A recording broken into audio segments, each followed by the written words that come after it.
Sou Eduardo Assad, eu mexo e trabalho há 35 anos com estudos em mudanças climáticas. Fui pesquisador da Embrapa até recentemente, até dezembro desse ano. Me aposentei depois de 35 anos de trabalho, obviamente, e agora eu estou vinculado à Unicamp, CEPAG da Unicamp e à Fundação Getúlio Vargas, sempre trabalhando com mudanças climáticas. Durante esse tempo todo, teve uma carreira aí que atuou junto ao zoneamento agrícola, risco de perdas agrícolas e esses impactos da mudança climática na agricultura. Isso é um pouco a minha vida.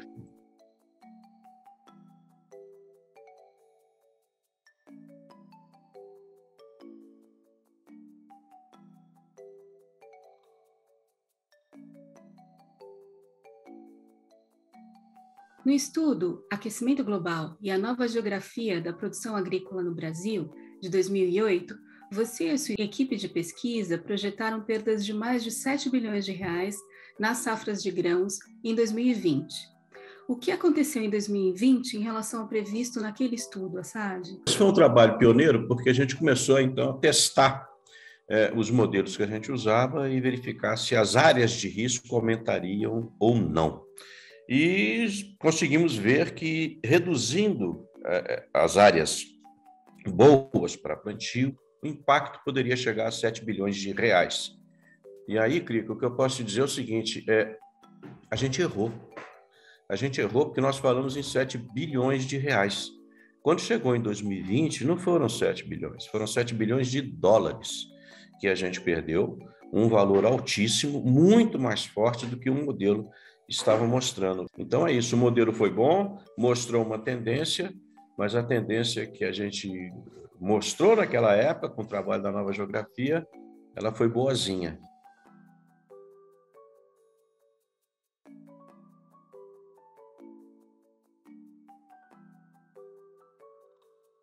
Assad, como e por que essas perdas vêm sendo mapeadas atualmente?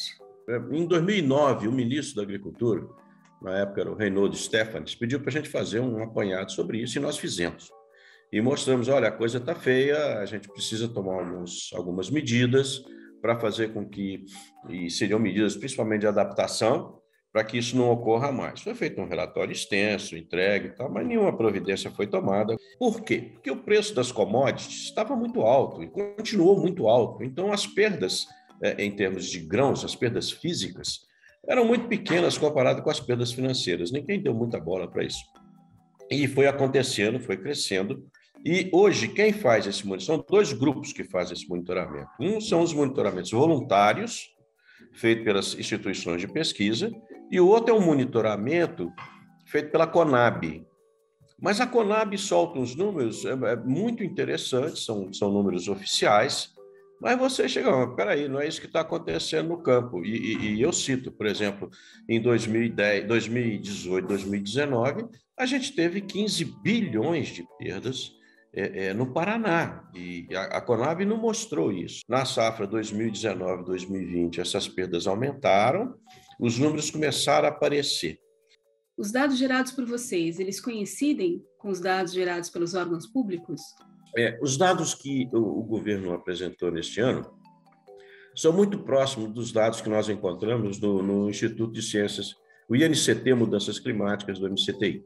A gente falou em 29% de perda de grãos na região sul, a Conab chegou em 31, 32, uma coisa desse jeito, 32%. Então, essas coisas estão começando a convergir. Tá? Agora, o mais importante nisso tudo, e que me chamou bastante a atenção, foi que na época que começou a surgir então, esses problemas, o governo falando nos problemas de perda por mudança climática, foi metade do ano passado para cá, a ministra da Agricultura chegou e falou assim, as perdas na agricultura pelas mudanças climáticas são incalculáveis. E por que me chamou a atenção?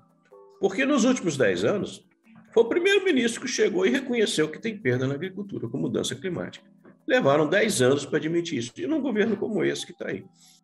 Como o Brasil tem respondido às perdas geradas pela crise climática? Quem tem assumido esses custos no país? Essa pergunta é muito boa. Eu lembro que uma vez eu discuti isso algum tempo atrás no Ministério do Planejamento, resposta que eu ouvi de alguns economistas. Peanuts, isso é peanuts, porque se a gente financia 250 bilhões para o crédito rural, 10 bilhões não é nada. E a minha resposta foi um pouco irônica. Eu falei, então você me avisa quanto que a gente tem que perder para eu começar a ficar preocupado. Porque é uma loucura um negócio desse. Você tem as perdas, mostra onde é que está o problema, mostra a causa e a consequência. E o que é mais grave, a gente sabe a solução. E isso não está sendo adotado. O que pode trazer um certo alívio para essas questões do aquecimento global é que a gente já tem práticas de manejo e conservação de solo que foram adotadas como política pública no governo e que podem minimizar essas perdas, como é o caso da já famosa e conhecida agricultura de baixa emissão de carbono. As pessoas que adotaram as tecnologias da agricultura de baixa emissão de carbono perderam 15% da safra num momento sério, grave, de seca. Os que não usaram perderam 25%. Isso nós estamos monitorando. Exatamente sobre essa questão aí da agricultura de baixo carbono, eu queria lhe perguntar, como o Brasil tem avançado na implementação dessa forma de agricultura? O que deveria ser revisto no Plano ABC, que foi estabelecido em 2010, e quais seriam as ações mais urgentes diante do agravamento da crise climática? Olha, Marcelo, a relação do governo com a agricultura ABC é uma relação meio de tapas e beijos, né? No início, nós havíamos previsto que seria necessário colocar em torno de 5 bilhões de reais por ano para você dar um impulso nessa coisa. E colocaram 400 milhões. Não foi muita coisa. Depois, vendo a importância, o ganho político que se tinha com isso, o ganho ambiental, esse orçamento subiu para 2 bilhões de reais.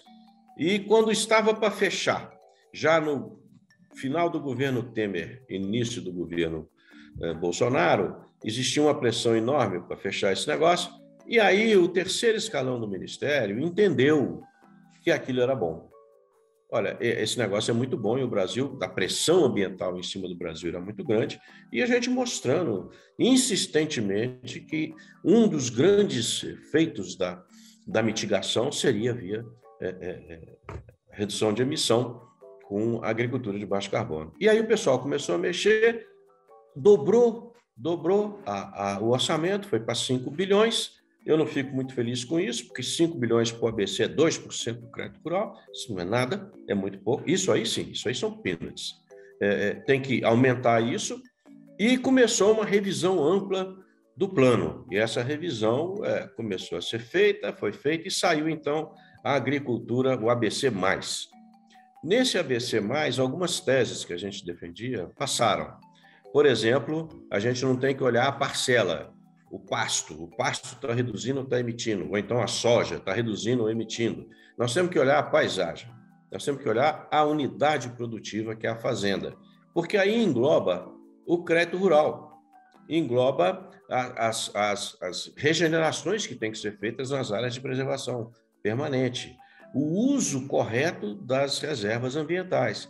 Fica um buraco aí muito grande que também foi discutido e começa a ser discutido com mais peso, que é o seguinte: e a agricultura familiar? Entra nisso ou não entra? São 4 milhões de agricultores que estão fora desse financiamento.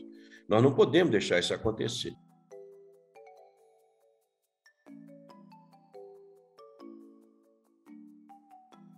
Assad, as organizações da sociedade civil vinham propondo que toda a produção agrícola do país, que fosse fomentada pelo Plano Safra, atendesse aos critérios do Programa ABC, Agricultura de Baixo Carbono. O que você acha disso? Acho complicado. Eu acho que o crédito agrícola não pode ser todo o ABC.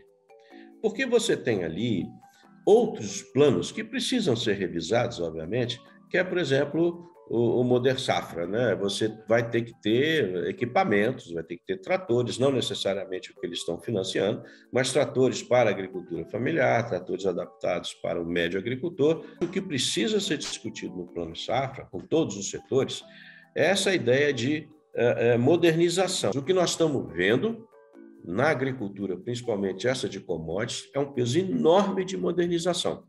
A agricultura de precisão, drone, avião, não sei o quê, que 4 milhões de agricultores não estão nem chegando perto disso. E nem querem chegar perto disso. Eles querem somente que sejam ouvidos e que recebam uma tecnologia mais adequada ao que eles falam. E não é enxada, não. Não é enxada, não é matraca, não é nada disso. Esse pessoal já está avançando muito. Tem grupos, por exemplo, do MST que já estão na Bolsa de Valores, já tem parte, o Baru já faz parte da nossa carteira de exportação, mas não estão vendo isso ainda. Então, na hora que a gente começar a ver isso, nós vamos ver o papel, por exemplo, do sistema agroflorestal. O papel da melhoria de um sistema de integração, um sistema agroflorestal e o papel da melhoria de um sistema de integração lavoura-pecuária para o pequeno agricultor. E isso aqui tem que abrir os horizontes. Qual o caminho para valorizar e fomentar a economia da floresta em oposição ao atual modelo de expansão e produção das commodities agrícolas? É uma coisa difícil, né? Porque o que nós temos hoje, se o sujeito hoje, produtor de soja, perder 50% da safra dele, 50% da safra dele, ele está ganhando o equivalente que ele ganhou no ano passado. Mas foi por conta de produtividade? Não, foi por conta do preço do dólar. Então, uma coisa dessa é uma loucura. Outra coisa também que chama um pouco a atenção da gente é que grupos desses produtores de commodities arraigados no sistema de compra e exporta material primário, isso vem lá do pau-brasil, gente. Isso não tem sentido fazer um negócio desse. Tá? Esse povo está começando a ver que é preciso fazer sistemas integrados, porque senão vai acabar, as válvulas de escape vão se fechando. Então, é esse tipo de embate que nós estamos tendo. De um lado, um conservadorismo muito grande, e do outro lado, você tem um grupo que está começando a avançar nessa discussão, a crescer nessa discussão e está ganhando espaço. Agora, o que a gente sabe, na real, do uso dos 250 bilhões de reais que são investidos na agropecuária pelo Plano Safra? Como esses recursos são, de fato, desembolsados? Tem um número oficial do Ministério da Agricultura, que eu acho que vocês conhecem, que mostra mais ou menos o seguinte: mais de 50% dos produtores brasileiros, isso aí dá em torno de 3,9 milhões de agricultores, estão na linha da pobreza e respondem por 6% do valor bruto da produção. Os outros, menos de 1%, 0,01% dos produtores brasileiros, e o número é interessante, são 25 mil produtores, 25 mil, respondem por 52% do valor bruto da produção. Esse número é meu? Não, esse número é do Ministério da Agricultura, está lá publicado naquela revista Política Agrícola.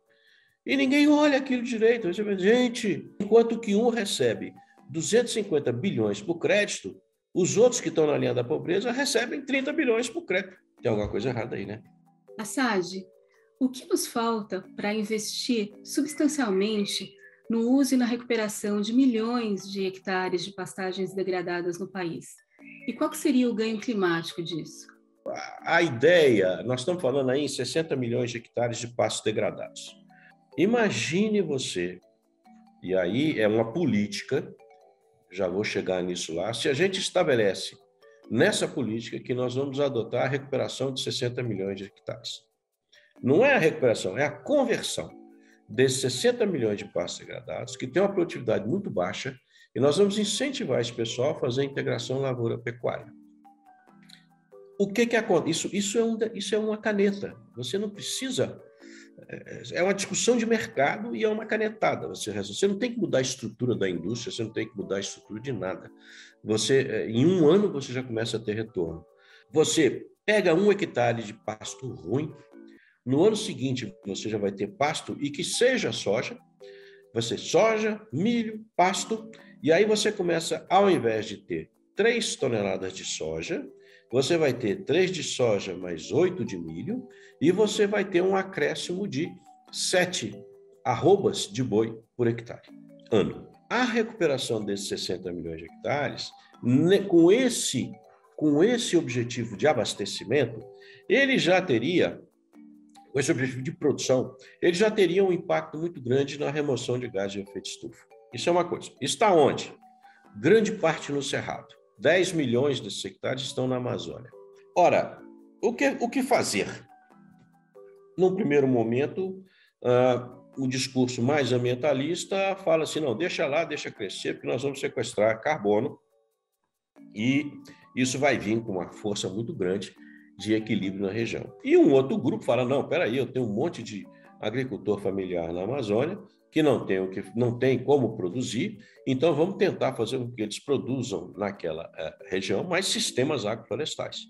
Então nós vamos entrar ali com mandioca, vamos entrar com borracha, vamos entrar com cacau. Esses sistemas estão todos desenhados. Tá? E a partir daí você começa a desenvolver aquela região.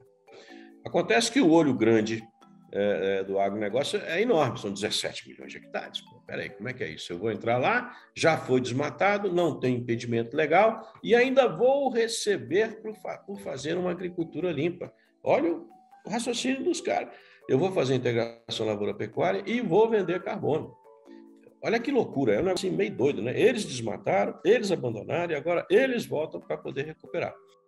Devido ao aumento do desmatamento na Amazônia, violência no campo, conflitos fundiários, muitos pesquisadores, como Philip Fernsheim, têm defendido que os importadores de commodities agrícolas do Brasil interrompam a importação de produtos como soja, pecuária, em áreas sem a devida regularização fundiária. O que você acha dessa proposta? Eu sempre defendi desmatamento ilegal, eu nem discuto mais isso, né? Desmatamento ilegal, zero. Desmatamento ilegal, para mim, é cadeia. O cara desmatou, tem que ir para cadeia, não tem conversa, é lei. Pô. Eu acho que o Felipe está certo, acho que o Gerd está certo. Nós temos que provocar essas barreiras para poder botar um pouco de ordem naquela bagunça, que é a estrutura fundiária da Amazônia. É uma loucura aquilo ali. Vamos fechar a Amazônia. Vamos dar um tempo, vamos dar uma moratória para a Amazônia, para que a gente respire e bote ordem naquilo. Então, assim, alguma coisa vai acontecer depois dessas eleições aí, porque não depende da gente, depende do comprador. A Europa já deixou claro, já deixou muito claro. E a China também está fazendo sinais muito claros, apesar de ter uma política meio dúbia. Então, fecha, nós estamos dando um tiro no pé e vamos partir para uma política bioeconômica, onde são os produtos que estão ali que podem ser potencializados. Assad, o que o setor financeiro deveria priorizar para excluir não só o desmatamento, mas outros impactos socioambientais de seus portfólios de investimento? Então, o setor financeiro tem se colocado, exceto os bancos oficiais, mas o setor financeiro privado tem se colocado com muita clareza nesse negócio, depois de anos e anos falando. Então, eles estão buscando, sim, a carne verde, a agricultura sustentável, apesar do conhecimento que eles têm de agricultura sustentável, não sei, essas coisas todas, mas eles estão buscando a informação para poder trabalhar com seus grupos, né? Os grupos internos deles. São bonzinhos? Não são bonzinhos, não. Mas eles estão alinhados com o discurso internacional. No momento que 30 bancos mundiais se aliam para buscar uma solução para esse negócio, da mudança climática, do aquecimento global, da sustentabilidade, o Brasil não pode ficar de fora. E, independentemente da posição brasileira, eles já estão trabalhando nessa linha. Perfeito. Agradeço muito. Chegamos ao fim das nossas perguntas aqui. Foi ótimo conversar com você, como sempre. Aprendi muito. Eu que agradeço vocês a paciência. Olha, muito bom te ouvir mesmo. Aprendi muitíssimo também, me atualizou assim.